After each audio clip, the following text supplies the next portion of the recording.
30개월 된 자폐 남자아이인데요. 밤에 일어나서 혼자서 불 켜고 돌아다니고 놀고 소리 내기도 하고 그런데 낮잠은 일정하지는 않지만 그래도 1 시간 정도는 잡니다. 근데 밤에 통잠을 자지 않고 새벽에 자고 아침에 늦게 일어나고요. 그래서 이 아이의 수면 패턴 때문에 온 식구가 힘들어하고 있는데 어떻게 하면 좋을까요? 네. 사실은 자폐 아기들한테서 제일 힘든 게 이 수면 각성 사이클 때문에 겪는 어려움이거든요. 우리 자폐 아기도 마찬가지지만 아이를 돌보는 이제 부모님이라든지 아니면 형제 자매들이 굉장히 힘들어져 가지고 몸이 만성적으로 피곤하기 때문에 감정적으로도 소진이 많아서 자폐 아이들 보는 집안에 다툼이 많습니다. 이거는 사실은 뭐 누가 나빠서가 아니라 잠 못 잤는데 성격이 좋은 경우는 네. 없어요, 다들. 그래서 별거 아닌 것 때문에 서로 막 올라와서 싸우시고 하는데, 먼저 자폐 아기들을 키울 때는 이 사실을, 우리가 이러한 위험성을 안고 있다라는 사실에 대해서 부부가 다 같이 인지하고 있는 게 굉장히 중요합니다. 그 다음에 이제 두 번째로, 우리 일반적인 아이들한테서도 이렇게 수면 각성 사이클이 이제 엉망인 친구들도 있지만, 각성 이런 자폐 아이들한테서 훨씬 심한데, 어, 그럼에도 불구하고 치료는 약물이 아니라 먼저는 행동 음. 치료입니다. 네. 그래서 항상 같은 시간에 자고 항상 같은 시간에 일어나고, 또 중요한 게 항상 같은 시간에 밥을 먹는 겁니다. 네. 그래서 그 시간을 놓치지 않게끔 해야 되겠고요. 일단 밤에 아기가 이렇게 이제 스스로 이제 돌아다니면서 끄고 시끄럽게 하고 할 때, 또는 이제 엄마 깨우거나 할 때, 그때 반응하지 않는 거죠. 아주 재미없게 만들어야 됩니다.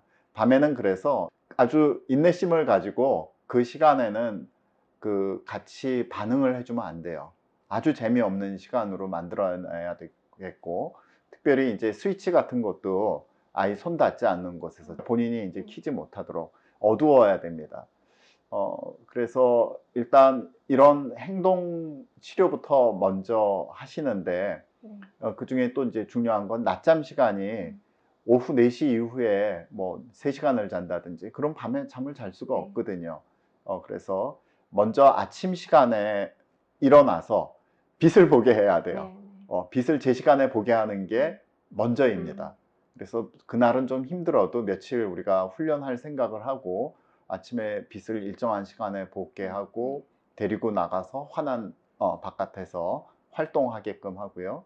그 다음에 제 시간에 밥을 먹이고 음. 제 시간에 또 낮잠 음. 자게끔 도와주고, 그게 안 될 때는 그 다음에 이제 멜라토닌 같은 약을 써가지고 어, 빨리 이제 제 시간에 잘 수 있도록, 먼저 제 시간에 자기 시작하면은 물론 사이클이 있기는 하지만은 그 사이클 중에 일어나는 시간도 굉장히 짧아지거든요. 네. 그래서 요 자폐 있는 아기들은 이런 수면센터 같은 데서 한번 상담받고, 그 다음에 약물 투여도 같이 고려해 보는 것이 일상생활의 그 정상화를 위해서 굉장히 중요하다고 생각합니다. 네. 알겠습니다. 감사합니다. 아기가 10주 먼저 태어났는데요. 무호흡증과 뇌출혈하고 또 기타 증상으로 NICU에 2 개월 동안 있었습니다. 지금 교정 4 개월인데 굉장히 예민하고 작은 소리도 잘 놀라고 잠잘 때도 꼭 부모님 그 몸에 붙어서만 자고 내려놓으면 깨서 울고요. 최대한 이제 15분 이상 울려 봤는데 울음을 그치지 않아서 그만뒀습니다. 이제 부모도 힘들지만 아기가 너무 힘들어해서 어떻게 해야 할까요? 네. 이제 뇌성마비 아기들도 마찬가지로 수면각성 사이클이 굉장히 많이 망가져 있는 음. 경우가 있고요. 또 아이들이 이제 불편하다 보니까 아무래도 손이 많이 가다 보니까 많이 안아주고 많이 업어주게 되는데, 그게 또 사실은 수면의 조건화가 돼서 그게 없으면 아기들이 이제 못 자게 되는, 그 말하자면 행동에 있어서의 불면증이 생기는 거거든요. 그래서 이 부분은 행동교정요법이 반드시 들어가야 됩니다. 그래서 먼저 이 아기 경우 제일 중요한 거는 엄마가 이 아기가 잠자는 데 있어서의 완전히 수면의 조건에 딱 들어간 거거든요. 엄마 몸이, 그냥 엄마 가슴이 아니면 엄마 등이. 그래서 그거부터 없애줘야 돼요.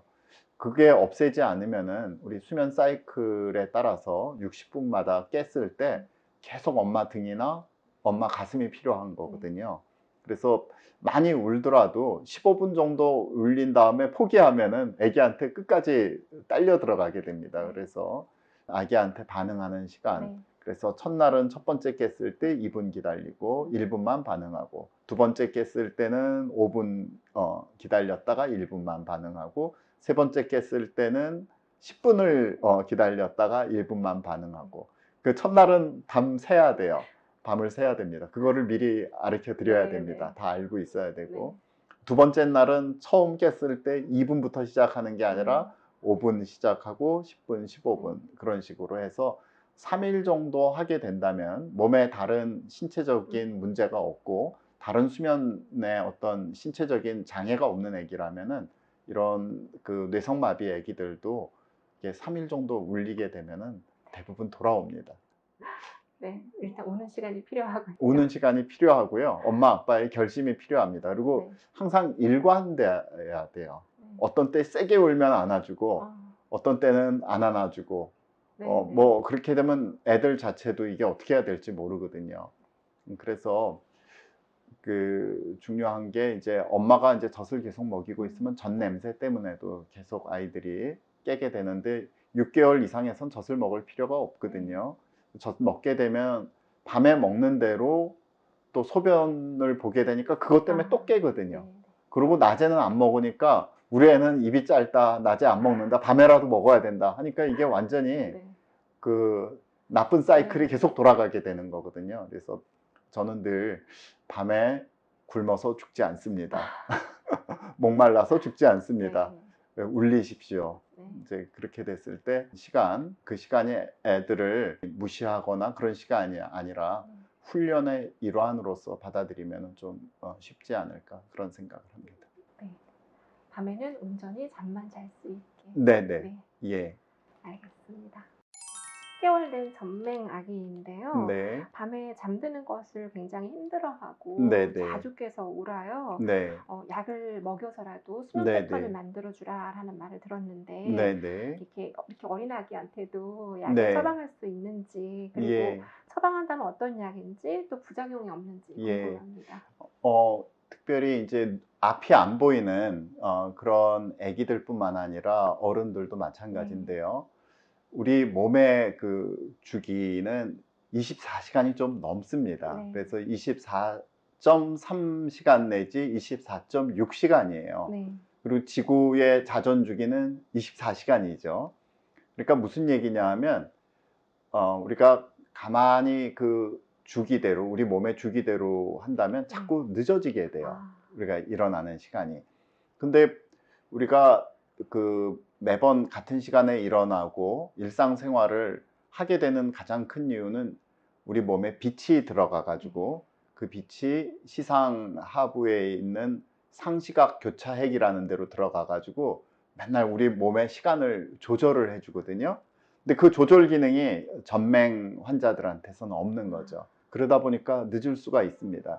근데 제가 이 질문을 가만히 보니까 그렇게 늦는 것뿐만이 아니라 아기가 그 스스로 자기 힘들어한다 그런 걸로 봐서 이 아기도 수면 습관에 있어서 조금 문제가 생겼고, 아무래도 우리나라 전통적인 육아 방법이라든지 또 아기가 처음에 잘 못 잘 때는 아기를 늘 안고 재워준 다음에 눕히는 그런 우리가 그 교육을 받아왔기 때문에 그런 부분을 좀 교정을 먼저 해야 될 것 같아요. 그래서 일단 졸린 시간을 알아보고 그 시간에 전에 충분히 놀아주고 배고프지 않게 하고 그 시간에 졸릴 때는 눕혀서 스스로 자게 하는데, 그 시간이 점점 매일 졸려하는 시간이 늦어진다면은 그 어머님이 말씀하셨던 그 약물, 특별히 요즘에는 멜라토닌을 사용하고 있는데요.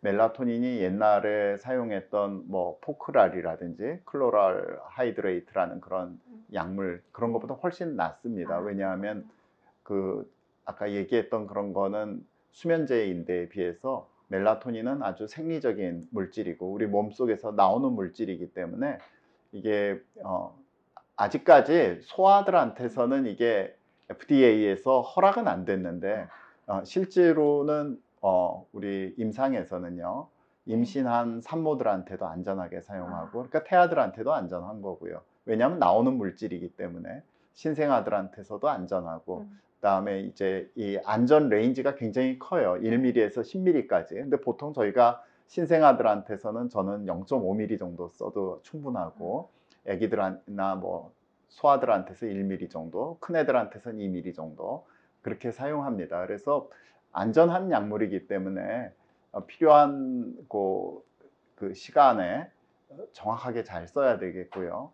중요한 거는 본인이 뭐 이게 약 제형들이 여러 가지가 있거든요. 그래서 천천히 이 몸에서 분비되는 그런 타입은 목표하는 시간보다 2시간 전에는 약을 먹어야 되고, 약을 이렇게 부셔서 있다든지 아니면 물에다 타먹는 형태라든지 그런 경우는 한 30분에서 1시간 정도에 빨리 흡수가 되기 때문에 그렇게 그 시간을 정해서 먹이면 되겠습니다. 중요한 거는 매번 다른 시간에 먹이면 안 되고 매번 같은 시간에 먹어가지고 몸속에서 나오는 멜라토닌하고 이거하고 같이 일치하게끔 만드는 것이 아주 중요합니다. 네, 알겠습니다. 감사합니다. 아이가 지금 35개월인데요. 아기 때부터 자는 것을 굉장히 힘들어했어요. 네. 근데 요즘에도 쉽게 잠들지 못하고 자다가 깨서 울고, 그런데 깨어있는 것처럼 보이는데 또 한편으로는 꿈을 꾸면서 잠꼬대를 하는 것처럼 네. 보이기도 해요. 그래서 이게 경기인가 싶기도 하고, 네. 왜 그런 걸까요? 예. 지금 그 아기는 그냥 정상 발달 아기인가요? 약간 발달이 늦습니다. 예. 네. 뭐 관계는 없는 것 같은데요. 네. 우리 아기들 중에 야경증이라는 게 있습니다. 야경증은 뭐냐 하면요, 좀 특별한 상태인데 우리 그 자다가 되게 깊은 잠을 잘 때 외부의 자극이든지 아니면 내부적으로 스스로 숨을 잘 못 쉰다든지 할 때 깨거든요. 뇌가 깨게 되는데 그게 다 깬 게 아니라요, 반만 깬 거를 얘기합니다. 그래서 실제로 이 전두엽 쪽은 자고 있고요, 그 다음에 감정 영역이라든지 운동 영역은 깨게 되거든요. 그러면 그게 다 깬 것도 아니고 다 자는 것도 아닌데 아이들이 감정 영역이 건드려지기 때문에 무지무지하게 울어요. 그래가지고 우리가 그걸 밤에 이제 놀래서 애들 막 보면은 식은땀도 나고 막 두근두근하고 심장도 엄청 빨리 뛰고 그러면서 악을 쓰면서 우는데 실제로 우리가 뇌파를 걸어가지고 보면 자고 있는 상태예요. 그게 야경증입니다. 그래서 야경증 자체는 가족력이 상당히 많아요. 그래서 어렸을 때 엄마나 아빠나 아니면 할머니, 할아버지 중에 누가 있었을 가능성이 많고요. 그 야경증이랑 비슷한 게 우리 몽유병입니다. 그래서 뭐 자다가 애들이 벌떡 일어나서 앉아 있다가 두리번거리면서 잔다든지 아니면 딴 데 간다든지 하는 것도 대개는 그 수면 해리 상태라고 그러는데 한쪽은 뇌가 자고 있고 한쪽은 깨 있고 그렇기 때문에 본인이 가기는 가는데 본인은 기억을 못 해요. 아주 좀 큰 아이들한테서 흐릿하게 기억하는 경우도 있고 대부분 야경증은 기억을 못 합니다.